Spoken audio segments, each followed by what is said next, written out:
Hey everybody, Rob Veno here, WagerTalk.com, WagerTalk TV, today with your free NBA play selection and analysis.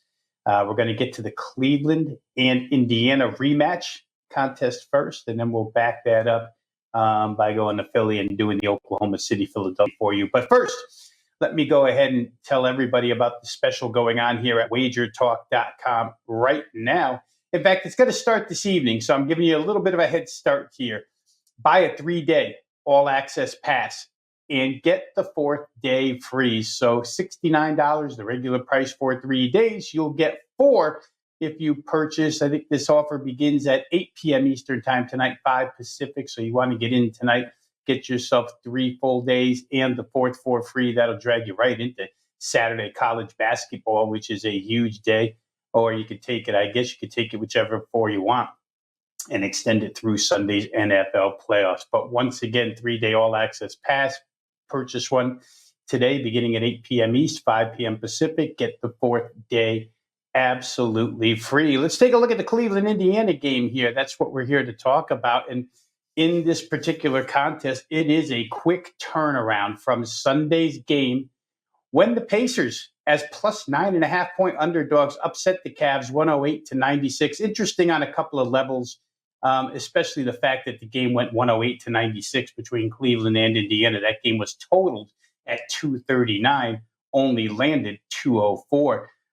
There's no real scheduling issues here where fatigue would come into play. So you've got a classic quick turnaround, change of courts rematch. We'll see what happens here. The first thing we have to take note of is the injury to Tyrese Halliburton. Sunday, he played 18 minutes and 30 seconds before exiting the game that day. Andrew Nembhard, obviously a very capable backup point guard, say starting shooting guard, but he fills in for Halliburton when Halliburton can't go.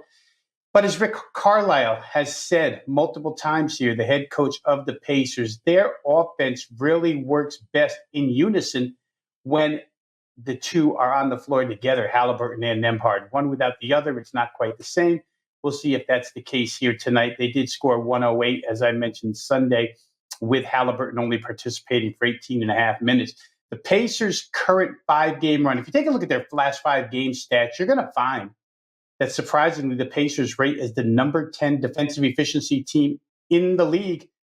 But I think it's somewhat skewed. I think it's a product of a couple of things. If you check even further down, you'll find that the Pacers have gone to a more methodical pace. Last 5 games, number 23 in NBA pace ranking. And then look at the level of competition here played over the last 5 by the Pacers. They played a absolutely decimated Golden State team and a decimated Brooklyn team. That's 2 of the games. They played Phoenix in Phoenix's very last game before they made their lineup switch to push Bradley Beal to 6th man. The offense had been in a severe slump. Indiana took advantage. The other game was against Chicago, where they allowed 113. Here's how we feel like this one's going to go here tonight. Cleveland's here in Indiana to atone for that home embarrassment 2 days ago, and especially their league-leading offense. Remember, this is the top offense in 3-point shooting, 2-point shooting, effective field goal percentage, whatever you want to talk about. Cleveland is basically going to rank either 1 or 2. I'd figure them to be ready to roll from the opening tip. The Pacers' recent change, like I mentioned, to the more methodical pace, I think that could be neutralized by by Cleveland's extreme tempo. Cleveland's a number 4 quickest pace team in the league, so they're going to look to get out and run. I'm going to shorten this game up because I believe that Cleveland will come out firing here on all cylinders. They are the second highest scoring first half team in the league, averaging 62.3 per contest. Their number tonight for first half is listed as 59. I think they get to 60 here, so I'm going to play it that way. Cleveland first half team total over 59.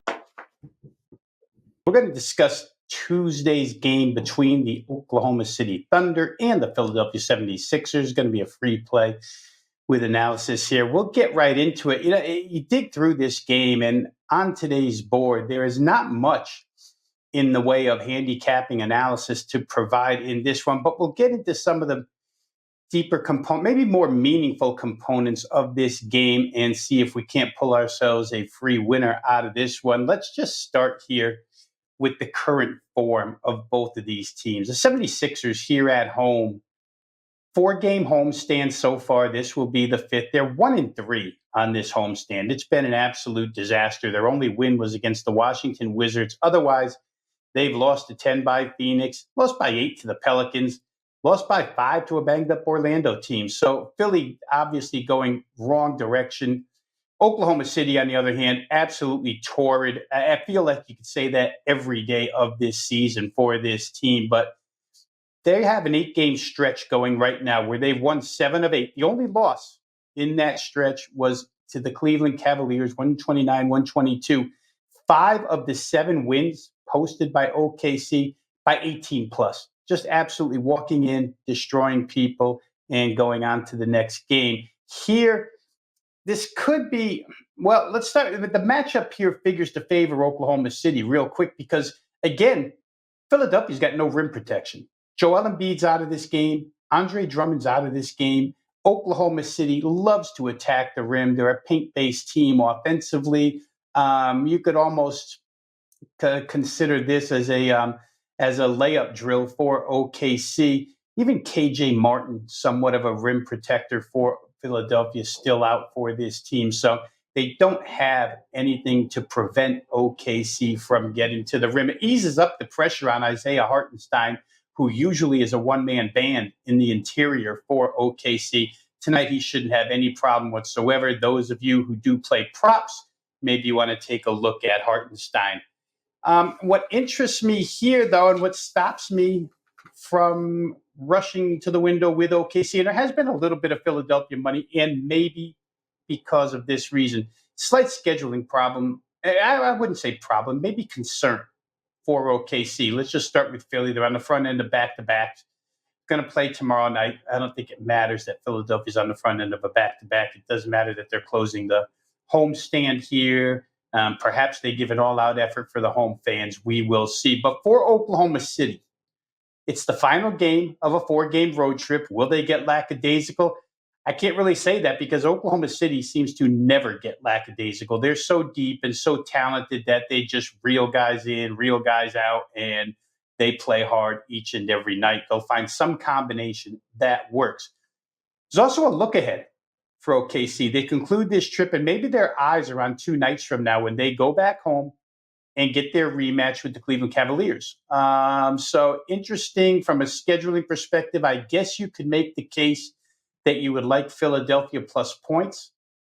Not sure that I would make that case, but I'm not sure that I would go out and lay 11 with OKC in this instance either. I think, again, maybe the right thing here to do is just shorten the game up and play first half.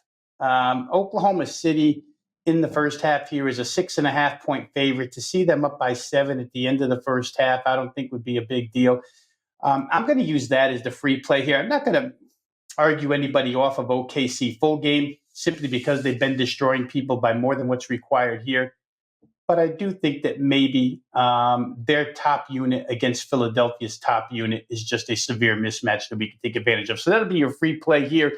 Oklahoma City, first half, -6.5. Once again, on the way out real quick, I'd like everybody to hit the like button if you approve of or if you like showing up every day to see the content, selections, and analysis provided here by the WagerTalk handicappers. Go ahead and hit the like button. Click subscribe. Join the 3,000 plus that have already subscribed. Huge number of people now watching us daily.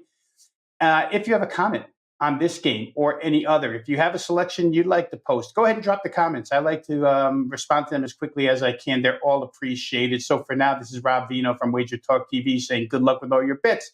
Take care. See you next time on WagerTalk TV.